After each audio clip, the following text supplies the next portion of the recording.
Hey there, little guy. How are you, huh? How are you? Luna, what do you think of the turtle? You gonna say hi? Say hi to the turtle. Well, I hate to burst your bubble, but that video is not part of this trip that I just went on. I found that turtle on our walk this afternoon and I thought it was absolutely adorable, and I normally don't share too much vlog content, so I was like, I just have to include it. Hey everyone, I'm Paige and welcome to my channel. I post reading, writing, and travel related content, and this is my first travel vlog. I went to Philadelphia to visit a friend, and I spent a total of 2 full days there. So a Monday and a Tuesday were my 2 full days, and then I also spent part of Sunday evening there as well as Wednesday morning. I took the train up from a station that's only about 20 minutes away from here, and so it wasn't too bad. We did get some delays on our way back, but that happens. Train travel, you're gonna get delays. So since this is my first travel vlog, I did not do the best with actually vlogging most of the experience, so you'll be seeing me intermittently throughout the video, and I'll be doing some voiceover to kind of show you what some certain sites in Philly were. I'll kind of go over everything that we did and what are some of the things that I definitely think you can't miss in Philadelphia. So, because this was just a weekend trip, I just packed up a book bag and grabbed my little Doctor Who canvas tote, and I packed everything I needed, the clothes. I took a pair of walking shoes as well as my sandals because it was supposed to be about 85 degrees, but there was supposed to rain a little bit as well, so I packed both. That way I was covered, and I knew we were going to do a lot of walking. So both of those shoes are already broken in, so I'm comfortable walking around in them for 30,000 steps. So that way I knew I was going to be comfortable during my trip. I packed like a dress, a skirt, things I don't typically get to wear because of work, and when I'm not at work, I'm typically wearing t-shirt and shorts. I packed things that are a little bit nicer because I wanted to feel good and also look good while I was traveling, which is not necessarily always what it happens. So as I said, I took the train up from one of the stations that are close by, and it's about a 5.5 hour journey. If there are no delays or anything. Luckily on the way up, I think my train, the train that got in before mine was a little bit delayed, which caused mine to be a little bit delayed, but we quickly made that up and were able to cut down on the layover in DC. They basically just have to switch engines, so you just sit there for a half an hour, and they give you the opportunity to like physically get off the train, to stretch your legs, and you can take opportunity to do that if you want. I chose not to. I'm perfectly used to sitting for long stretches of time, and if I did need to get up and stretch my legs, I just walked around the car. I didn't necessarily have to feel like I had to get off the train to do so, and I knew once I got to Philadelphia I'd be walking a lot. So so on the way up, I started reading The Thursday Murder Club, which is a cute, cozy-ish type of mystery that is set in a retirement village in England. It was a lot of fun to read. It will definitely be on my wrap-up, so stay tuned for that. And I also watched the new episode of Wheel of Time. If you've seen my other videos, you know I love fantasy, so watching Wheel of Time definitely is something that you would expect of me. And then I think I also watched, what else? I watched an episode of something else. Oh, I finished Dairy Girls as well. If you haven't seen Dairy Girls, it's set in the 90s in Northern Ireland. It is absolutely fantastic, hilarious, and the actors are all spot on. The third season the third season was the last season, so when it ended, I'm just kind of like, was a little sad, but I finished it like maybe 20 minutes outside of Philadelphia, like in Wilmington, Delaware. So after that I just kind of chilled. and got ready. I was excited. I was ready to get off the train. By the time we managed to get to the apartment, it had started pouring rain. So we didn't really go out to eat on Sunday night. We just decided to cook something there and eat there. And then later we looked up a couple of fun places that we could go. And one of them was the library bar, which was a lot of fun. It was a little bit more expensive than what I'm used to. Small town versus big city, definitely a lot different in drink prices, especially when you're using like actually good quality liquor. I'll have some photos going along while I'm talking about this, but it was atmospheric. They had jazz music playing. I felt cute. It was, and we just were able to sit there for an hour and a half and get caught up, and it was a lot of fun. So that was our first night, and then we headed back and then just kind of chilled for the rest of the night. It was just nice seeing each other. It's been over a year since we've seen each other, so we just had a lot of catching up to do. We text, but it's not the same as being in person. So then on Monday, we decided, because this was my first time in Philly, so this is definitely some of the things that like I would probably recommend for somebody else to being the first time in Philadelphia as well. The first thing we did was we went down to Independence Hall. Now, in terms of like getting there, waiting, Philadelphia has a metro system. I did not know that. I don't know why it wouldn't. It's the second largest city on the East Coast, but I didn't think so. I didn't think it did, mainly because Richmond, which is my state capital, doesn't. So we took the metro out to Fifth Avenue, which is, or Fifth, I think it's Fifth Avenue, or Fifth Street. We took it out to Fifth Street and then walked to Independence Hall, and just kind of wandered around. It was cloudy, it was a little misty, but it wasn't too hot. It was comfortable. We were just kind of exploring, so it was nice. And then our tour finally started at 10, and we did that. Each tour for Independence Hall does only last about 20 minutes, so definitely be prepared to have plenty of time. It's not something that takes super long. It is free. There is $1. Okay, so it costs $1. There's $1 transaction fee that goes along with it. And that is per ticket. It's not per transaction. So for two of us, it was $2 to do the tour of Independence Hall, which you're at the national park. You have either a volunteer or a ranger guide you around, tell you about it. Our tour guide was fantastic.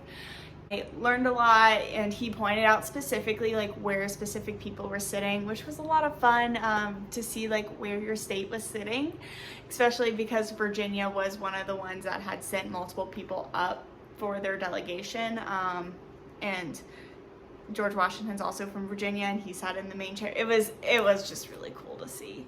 And then after that, we went into the Congress building. I can't remember if that's what it's actually called or not, but in this building, that is where the original House of Representatives was, as well as the U.S. Senate. So the House of Representatives is on the bottom floor, and then the U.S. Senate is up top, and this is where they were located when Philadelphia was the capital of the United States for a very short period of time. So it was cool, it was interesting, and fun to see. After that, we headed over and we looked at the Liberty Bell. It was free to go in. If we had to pay, we were like, we're not going to do it, but since it was free, we just like went in, popped in, saw the crack, and scooted out. That is where I got this really cool shot of Independence Hall. You can kind of see like a little bit of light reflection in it because I was taking the video through a window, but with the flowers and the hall and the light was just right, it looked so fantastic, so that's why I'm including it. And there is an exhibit that goes along with the Liberty Bell, but we did not look at that just because we also wanted to go to a couple of other places. So we didn't want to spend a huge amount of time there, which you definitely can. I definitely think that you would be able to spend between the Visitor Center for Independence Hall, the Liberty Bell, and Independence Hall proper, you would probably be able to spend 2 hours pretty easily if you sat down and read through all the text panels. So yeah. So after that, we went to a place called Ethered's Alley, and this is the oldest inhabited alley of houses in the United States. It has been continuously inhabited, and they have leaned so far into this. It looks like you're stepping back into the 18th century whenever you are walking down this alley. It's still like pretty cobblestone. All of the houses have flags on them that are like a little bit more historic, and it's just really cool. And it is still inhabited by private citizens. I think there's only 2 places in that alley that are not, and one of them's a museum, and I think the other one is also a kind of like how a museum type house as well. I don't think it's a formal museum, but it's really cool. It was really pretty, nice and quaint. It's free, so highly recommend. A lot of the things I'm going to be talking about here are either free or you can get in discounted. And if you can't, then I still would probably recommend you going to them. And if I don't, I'll tell you. So after we went to Ethered's Alley, we went to Campo's, which is one of the places where you can get a classic Philly cheesesteak. The reason why we chose this place particular is because it had gluten-free bread and it also had the Impossible steak. So we were able to eat, and it was absolutely delicious, yummy. I'm a sucker for mushrooms and they put all the mushrooms on there, so it was absolutely delicious. It's Campo's, like I said, really good, decently priced. We would definitely eat there again. And then after that we walked up to Reading Terminal Market, so we kind of went all over the city on this day. It was a lot of fun. We did a lot of exploring, and then got a gluten-free funnel cake there, and it was delicious. We ate the whole thing, and it was everything that I think anybody could want for a gluten-free funnel cake. You can't really tell the difference between that and a regular one, so it was good. If you have dietary restrictions, this place is called Fox & Sons, and they are dedicated gluten-free. And then there's also a place that's directly behind it that is also dedicated gluten-free. And then this Reading Terminal Market has a lot of different options, and it has like a food court area vibe, but there's also other vendors there as well. So you can kind of find something for everybody, even if you are in a group that has like a lot of diverse tastes or anything like that. It is one of the places that you will see in absolutely every like Philly vlog or blog, just saying go here. It was an experience, and we went back the next day or 2 days later. Yeah, no, the next day, to get some baked goods as well, because cookies. So after Reading Terminal Market, we went to a place called Mostly Books. It is a used bookstore that houses over 100,000 used books. This is why I was like, I think we should go there. I did not buy anything, mainly because my backpack was already pretty full with three days worth of clothes. So I didn't really want to put anything else in it, and I had brought 2 books with me, and I had not even finished one. So I couldn't really justify buying a book. Not that I really have to justify buying a book, but I also didn't want to carry it for the rest of the day. Yeah. I'll be back in Philadelphia at some point, I promise. So next time I go, I probably will buy a book. But we were really just kind of scouting out some places since my friends just moved there. Just kind of like looking at places that she could go and getting to know the city a little bit. So it was fun. We just kind of walked around the bookstore. We looked for the cats. There were supposed to be 3 cats living there, and they were all hiding. It was a little bit warmer. By the time we got down there, it was like 82-ish. So, and this place didn't have AC.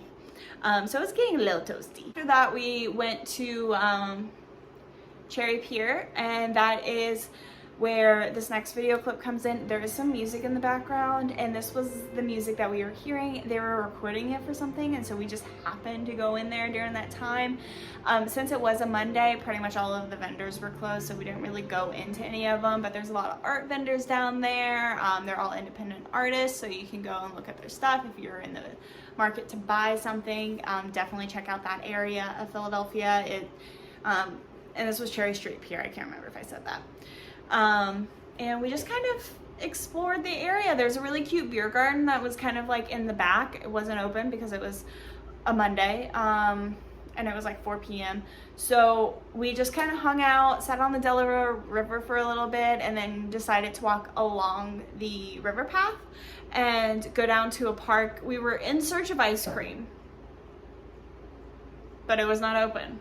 So we ended up going to another place that my friend had found, and it was SS Franklin, and it was delicious. I got peach ice cream. It had nice big peach chunks in it. It was everything I could ever want. So that was really yummy. And then we headed back, had dinner, and we watched Rocky because the Rocky statue is in Philadelphia, and she had never seen it. So definitely we're like, we're gonna go see the statue, so you need to watch the movie. You need to know why. Rocky's one of those movies though that like you generally get a lot of the cultural references, like the "Yo, Adrian" type things. But I was like, you're gonna be living here, might as well watch it. It's a fun little sports movie. I feel like sports movies are always hit or miss with me. So like there's a couple that I really enjoy. Rocky's one of the ones I'm like, I understand its cultural significance and it's a good movie, but it's not something that I would reach out and watch over and over again. So yeah. And then we just sat there and talked for a little bit and then went to bed. Tuesday was our big museum day.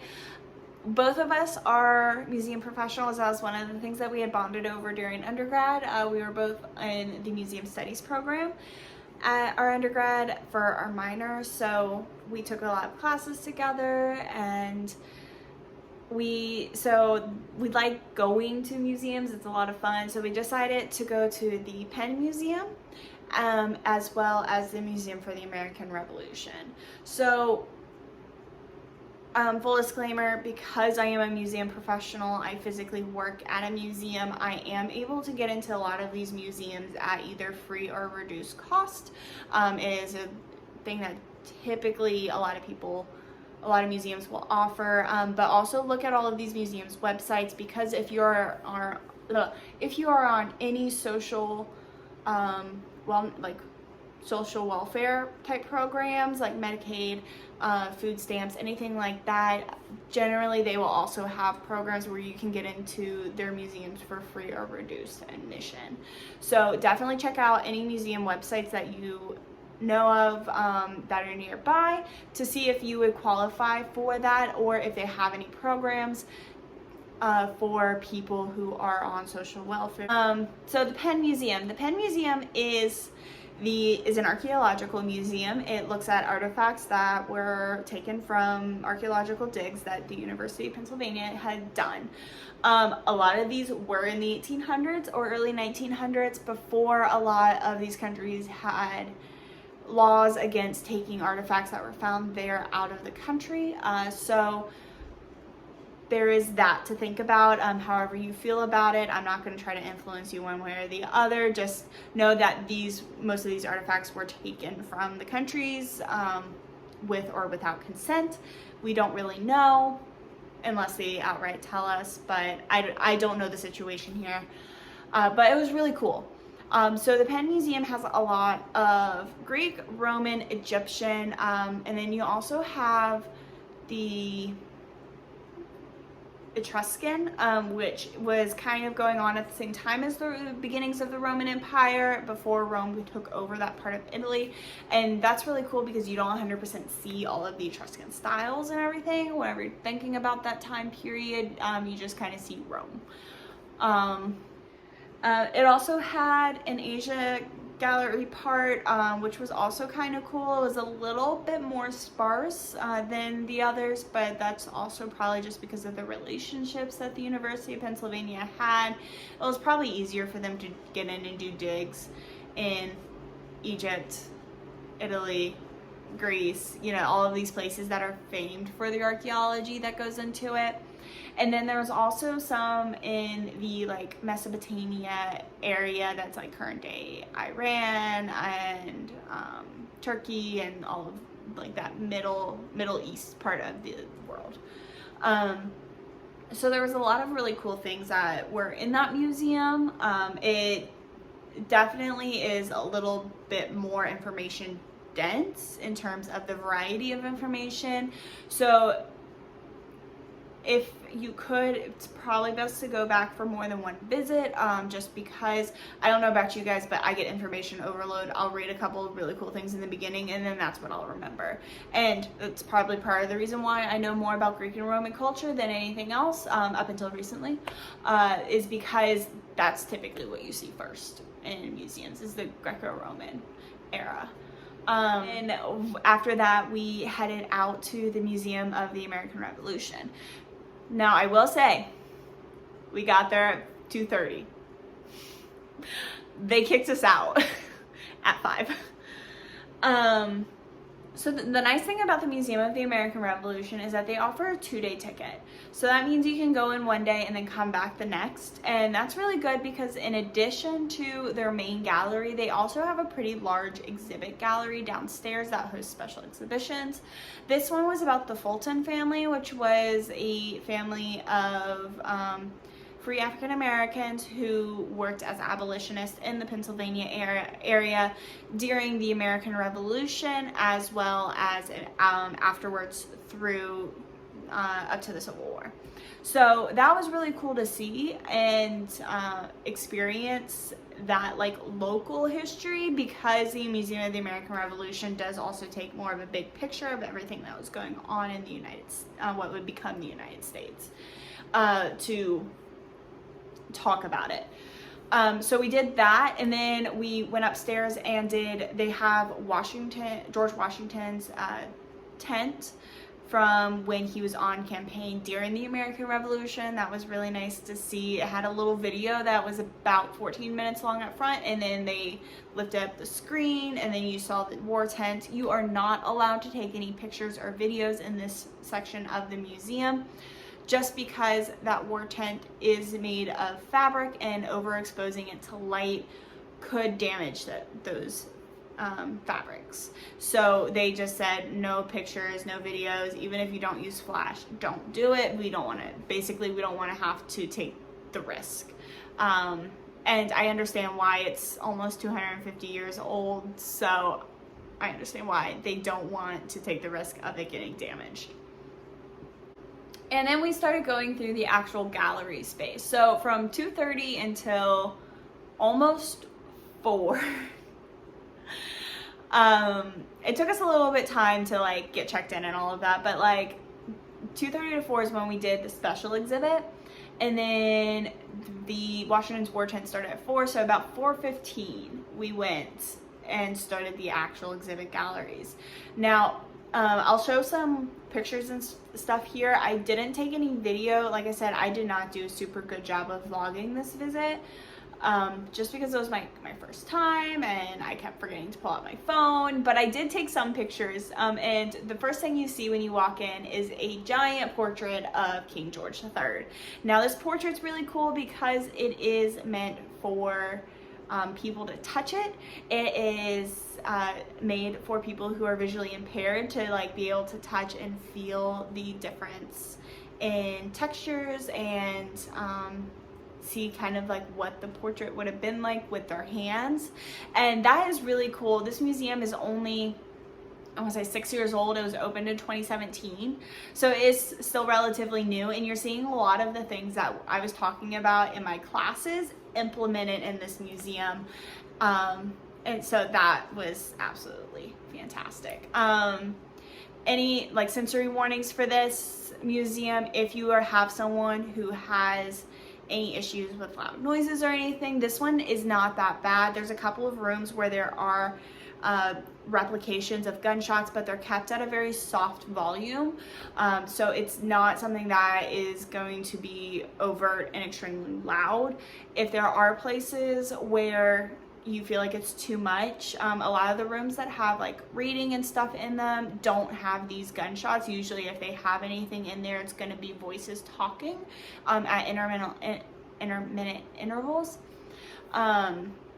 So you can easily bypass it. One thing I did really like about these galleries is that there was the text portion where you could read everything, but then there's also always pretty much something that you could interact with, whether you were looking at the costuming, whether you were using a screen to kind of physically go through the exhibit and pick out like, oh, this gun here, let me look at the length and everything for that. So it engaged different learning styles during this. So like I said, they kicked us out at 5, and then we went back.